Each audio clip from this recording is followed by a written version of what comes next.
How's it going, everybody? Daniel Disser today from Backyard Treasures. And today, I am at the Museum of Forgotten Warriors in Linda, California. This place has all types of different military history, and we're going to take a look at it today. Let's go inside.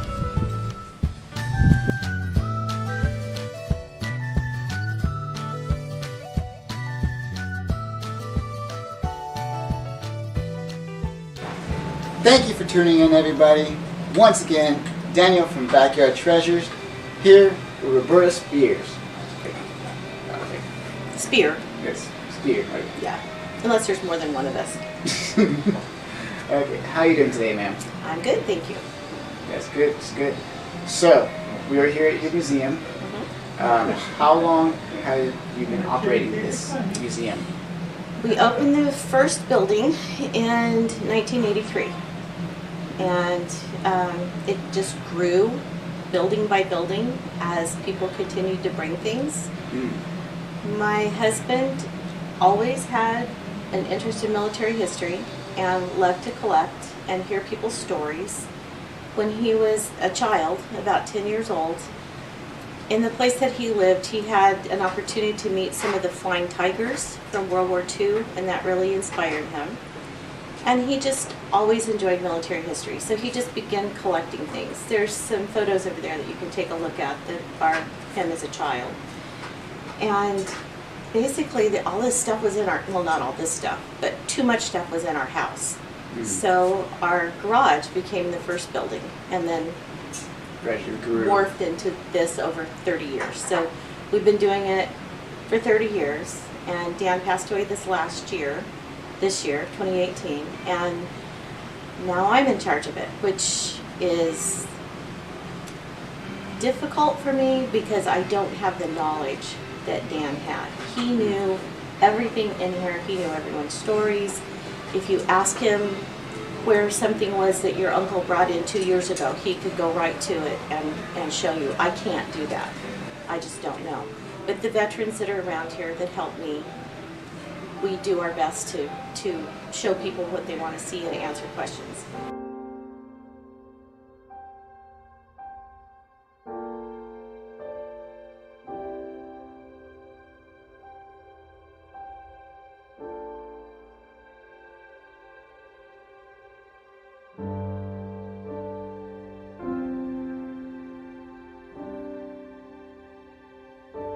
Hi, my name is Tony Pinto.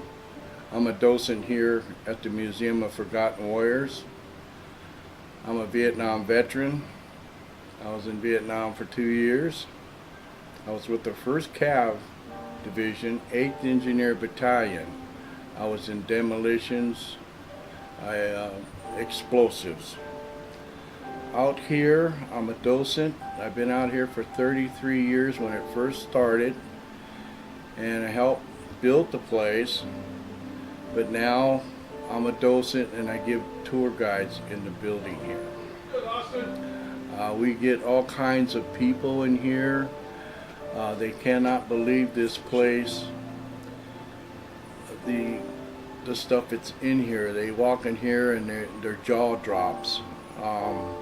We have everything here from the Revolutionary War to the present day Afghanistan, Iraq. We get all the veterans from all the wars that come down here. They see some memorabilia from their past, pictures. Sometimes they even see a picture of one of their friends. Myself, this is my home away from home. I have my bad days, good days. I just come down here and sit in here for a while and I'm okay.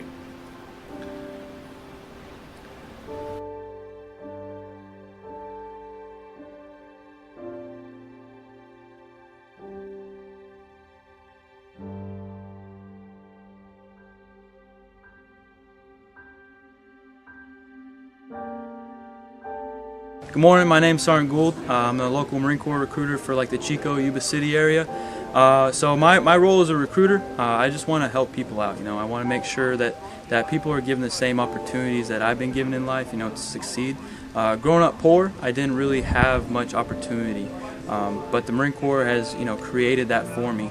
And in the Marine Corps, I was an electrical engineer, so I just worked with like mobile generation, so generators, stuff like that, and yeah.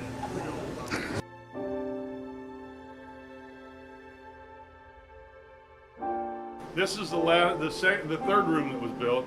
We continue to overflow, and even to this day, the display is overflowing into a larger building that we built that's probably 6 times larger than this one.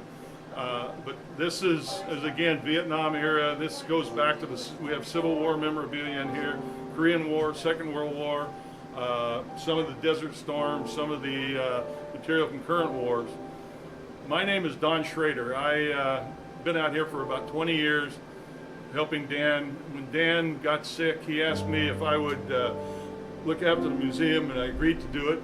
So we're going to keep this thing going in Dan's memory. I mean, we think it's the docents and the people out here think it's critically important that we keep this going. I served in the Army. I was in Vietnam very early in the war, so it's somewhat personal.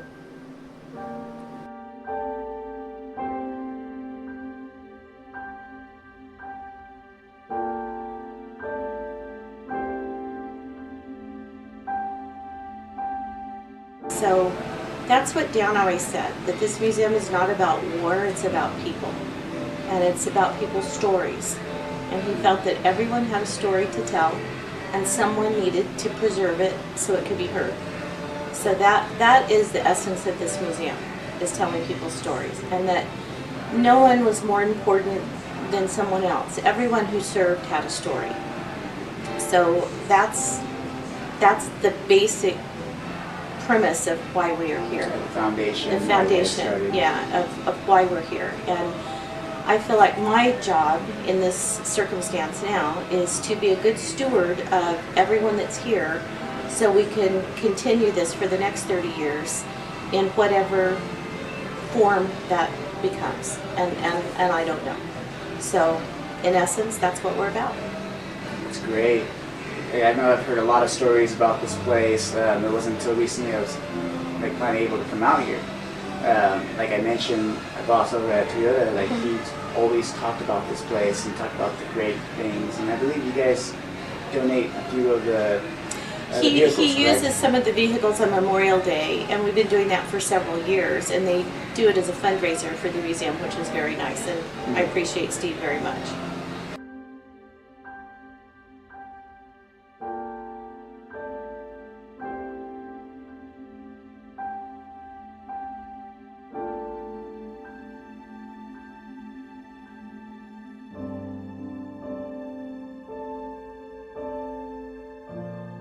My name is Bill Crocker. I'm a volunteer here. What I've been doing is categorizing all of the donated material here, of which there are several in this museum.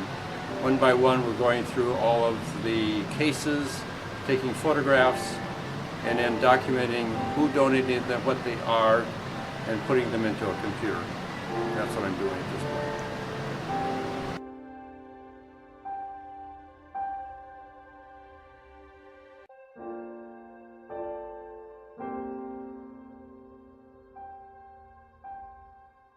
Good morning, I'm Staff Sergeant Chase Ivy. I'm here at Recruiting Station Chico, and I'm just here visiting the museum today. I've been a Marine for 8 years, did 2 deployments, served in Afghanistan in 2011 and 12, went to Kuwait in 2015 and 16, and I'm currently actually the boss, the staff and COIC of the Recruiting Station in Chico. So here visiting, looking around at a lot of history, very humbling, great experience, and been a recruiter for about a year, so good times.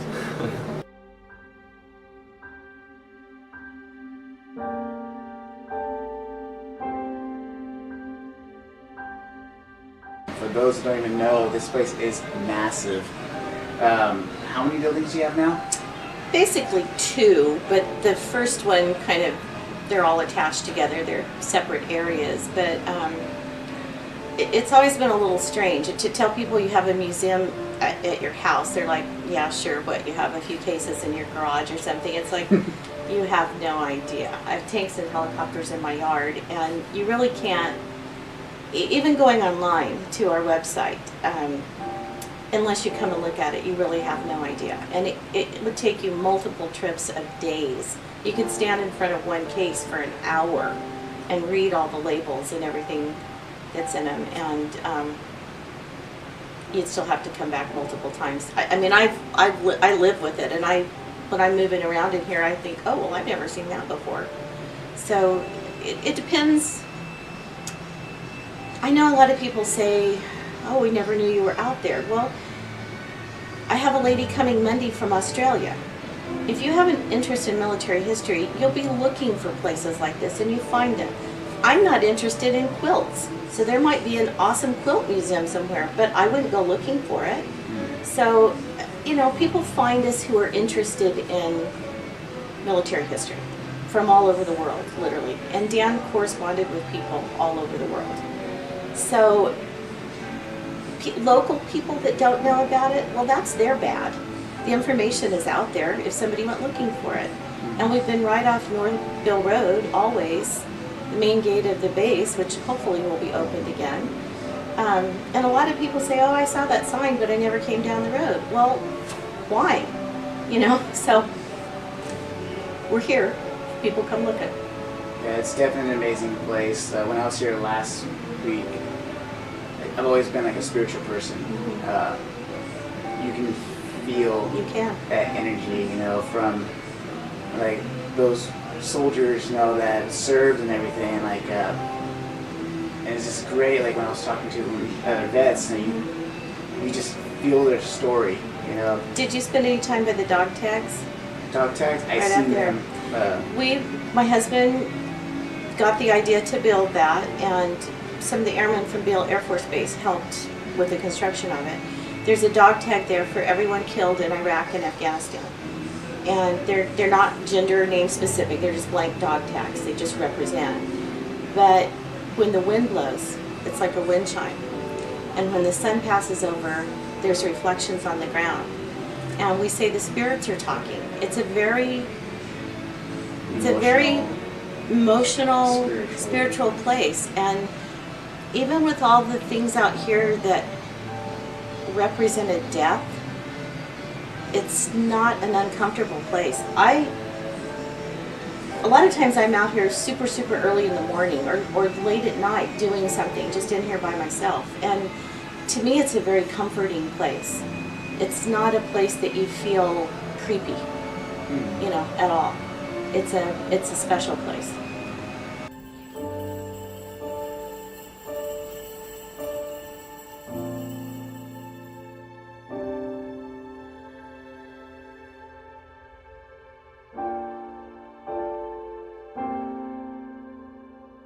Yeah, I came here in '99 when I started getting help at the VA.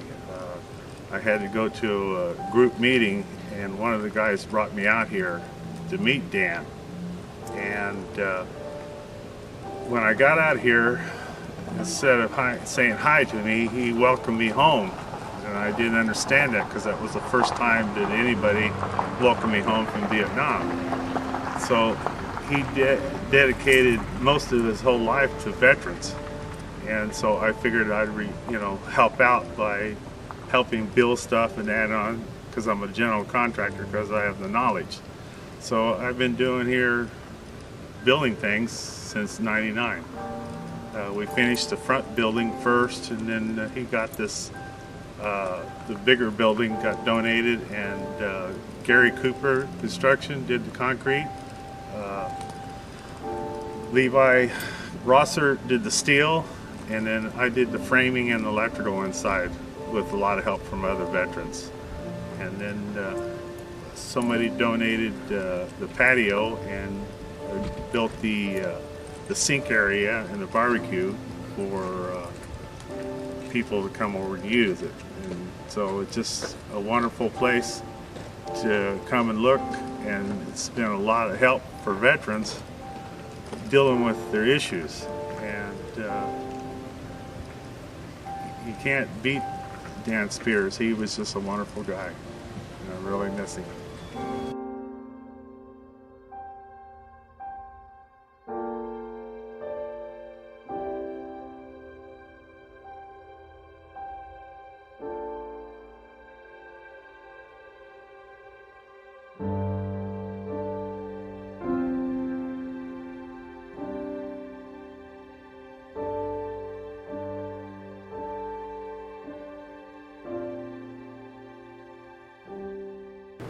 morning. My name is Private First Class Manning. I just graduated boot camp this last Friday on August 17th.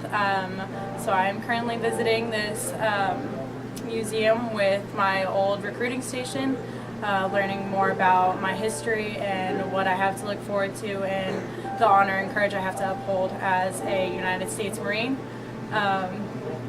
So this is a very humbling experience being here and learning about my past, and I hope that I can uphold the honor in my future.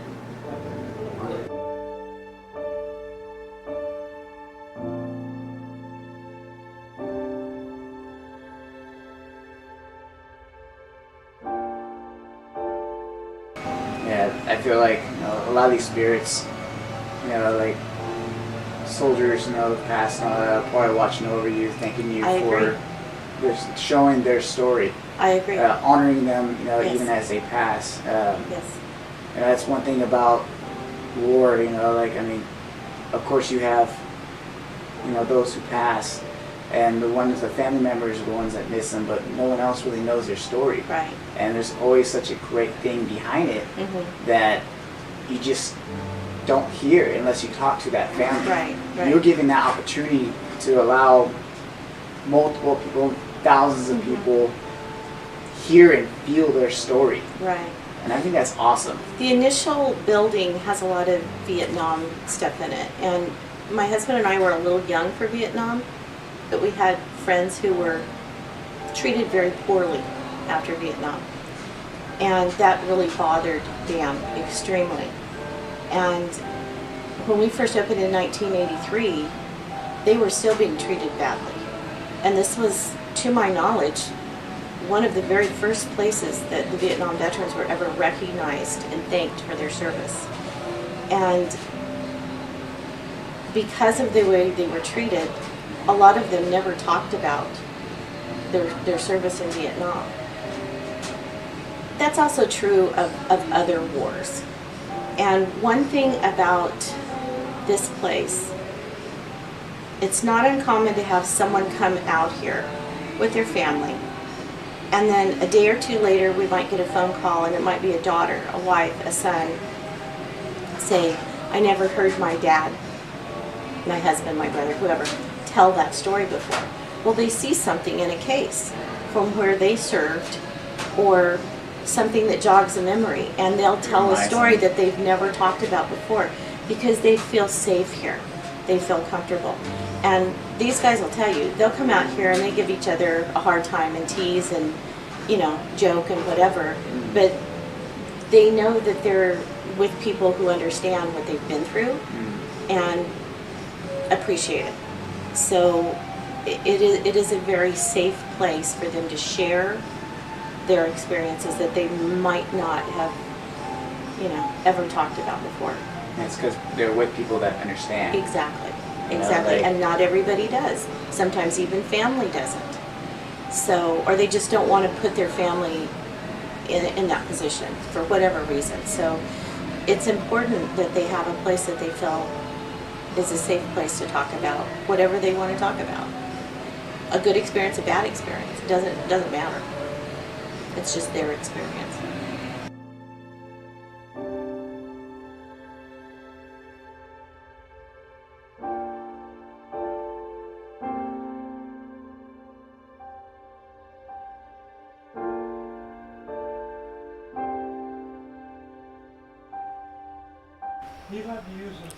Hi, my name is Staff Sergeant Randy Buss. I'm a retired Marine Corps tanker master gunner. I met Dan Spears about 2003. I love coming to the museum and seeing other vets here, like Austin, and Marine buddies here, and it's a pretty awesome place to visit. And first time I came here, my dad's yearbook was here from the Korean War, USS Manchester. He was a U.S. Marine on board the ship, so it was pretty cool. I've donated tank stuff, and I did 20 years in the Marine Corps tanks. I was on the M48A3 tank. I was on the M6A1 tank, also the M1A1 tank. And I was a master gunner for both M68-1 and M1A1 tank. And I was an M1 team during the Gulf War. Semper Fi, tank show, my brothers. Hoorah.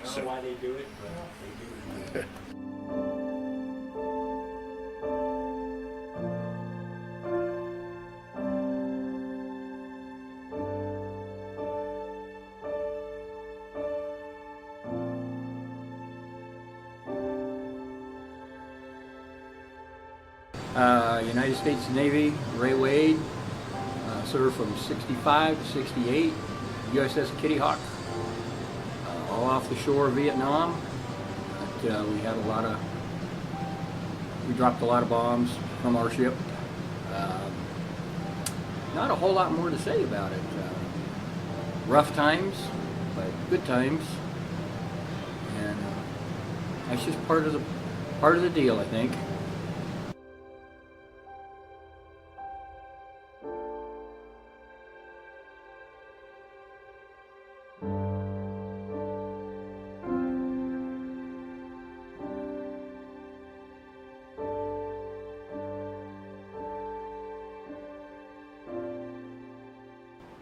We do have groups that come out here and use the facilities. We never charge for it, but we appreciate if they give us a donation. We don't ask for it, but it's nice if they do. It covers the cost of running the air conditioning or whatever. And we do have a large group coming today of Marine recruits that are going to have a barbecue out here. So we don't have any political affiliations. We don't have any religious affiliations. Any group that is a nonprofit group is welcome to use the facilities, and we don't charge for it. So that's how we do our thing. That's great.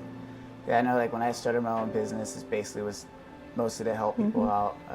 Of course, I wanted to try to make some money, of course, Sure. business.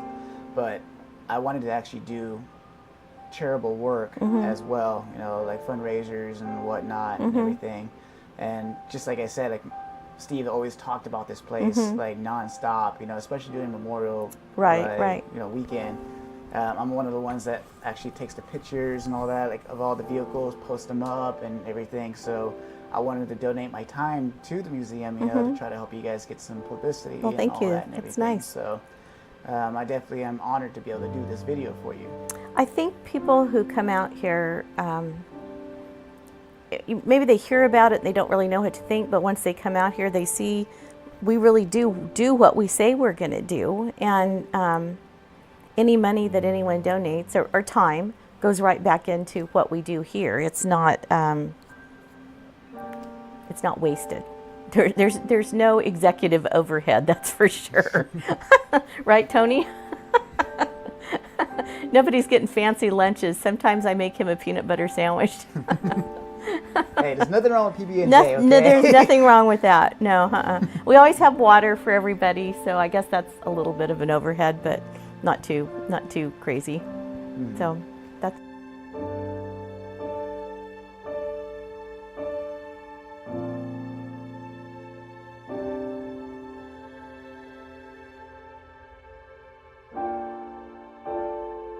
Okay, my name is Austin Webb, and I was in the Air Force for 26 years. I was a crew chief on bombers and tankers, and my wife was in the Air Force also. And when I come back, I was at Guam with the B-52s every 6 months, so I didn't have to go to Vietnam, but they were the General Holmes wanted nun nurses in the combat zone, so she picked 15 nun nurses to go to Vietnam, and one was my wife. So when I come back from Guam, I said, I'll go with you. So I called SAC headquarters and volunteered to go with her. So we weren't at the same base, but we were 85 miles apart. So me being around airplanes, I got a flight all the time to go up to Saigon, and she come down to Ben Tui where I was stationed once in a while. So it worked out, except that she is suffering from Agent Orange now, and I'm 15 years older, and I might outlive her. And also, she is the treasurer of the museum, and I've been on the board for about 20 years now. So I do all the framing of the pictures, and I do all displays of the military uniforms and stuff. So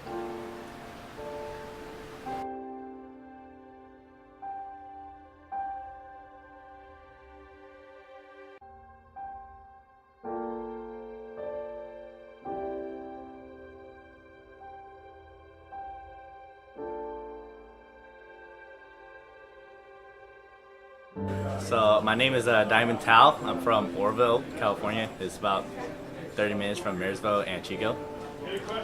I joined the Marine Corps because I wanted to do something better with my life. I wanted to improve myself, and I also wanted to serve my country. America was known as the greatest country in the world, and I wanted to prove that. And I also wanted just to have this sense of adventure that that I can't experience anywhere else but in the Marine Corps.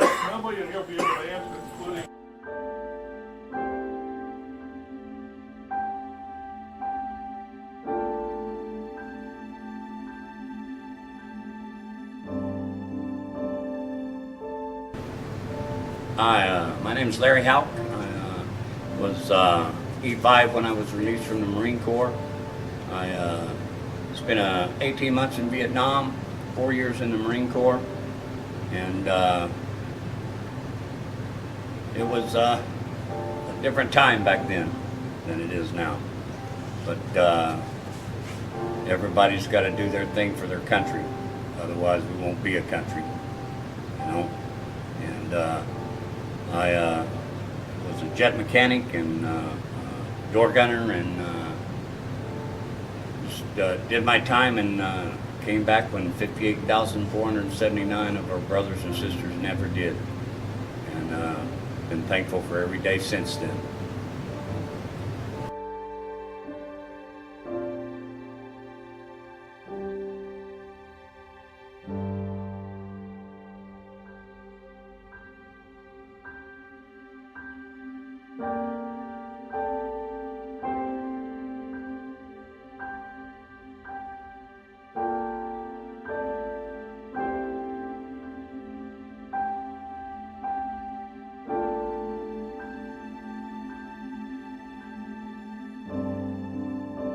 Hello, I is proud to be American. My name is John Giroux. I served in the Air Force from 58 to 64. My dad, he was in the First World War and the Second World War. All my cousins been in the service, my uncles, and it was my time. Like I said, I'm a proud American, proud to be an American, proud that we do have the United States of the United States. And my rank was, I had a hard time keeping rank because they thought I was a little on the rowdy side. Woo! You know. And anyway, I finally made T-stripes, and I had a hard time kind of keeping them. But the service was good for me. It took me away from mama's apron strings, and I had to learn to do a whole lot of learning on a different side of the world. I served in Texas, I served in Georgia, I served in Newfoundland, then Labrador, and I ended up back in California, which, you know, I was born and raised in LA, didn't like LA, so I kept coming to Northern California. And that's where I've been ever since, turned into be a logger. But one of the best things in my life, I got kinfolks now. I got even got a niece in the Army and the service. I got a grandson that's in the Army. So, you know, it's a tradition that this is the United States. And the only way to keep it free is to serve our country. And I enjoy that. I'm glad to be on. Well, I'm 78 years old. and I turned in to be a logger, and I'm still working for a logging outfit at my age, which is dumb, I think. But you know, I was taught a lot of things in the service. I was taught to respect. I was taught to be who I is. My serial number is AF 19626-174, sir. And you know, I never called nobody sir until I got in the service. But you know, I was told what to do, how to do it, and everything I was told to do was in the right manner. Everything was correct. And with that there, I guess I'm done talking. Woo! You know? How's that? That was good. Yeah.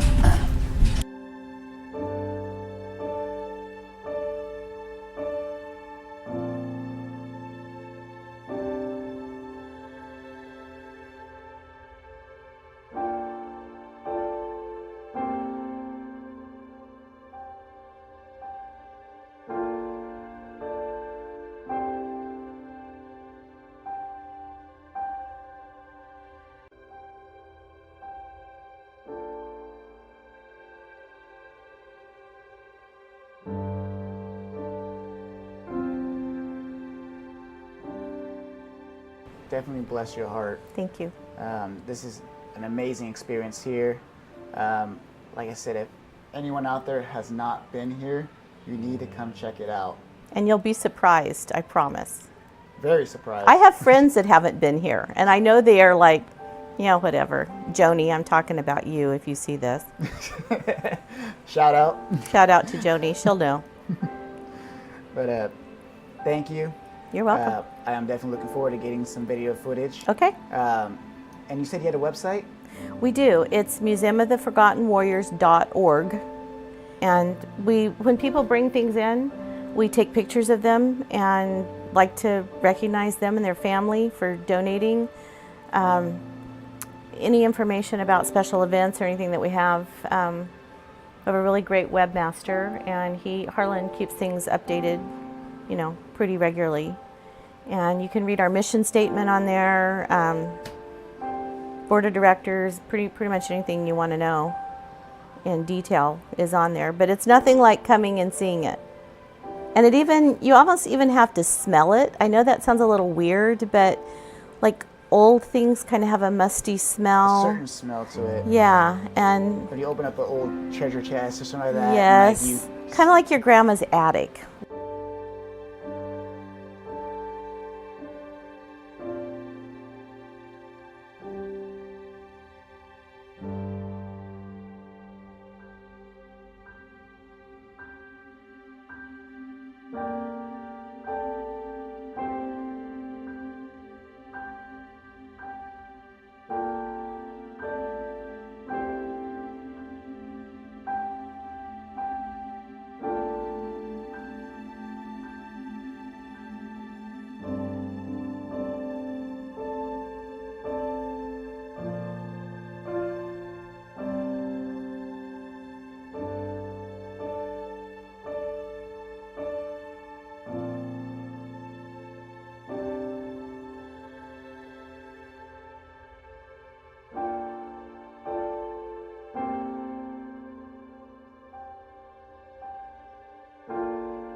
Well, today has definitely been an experience.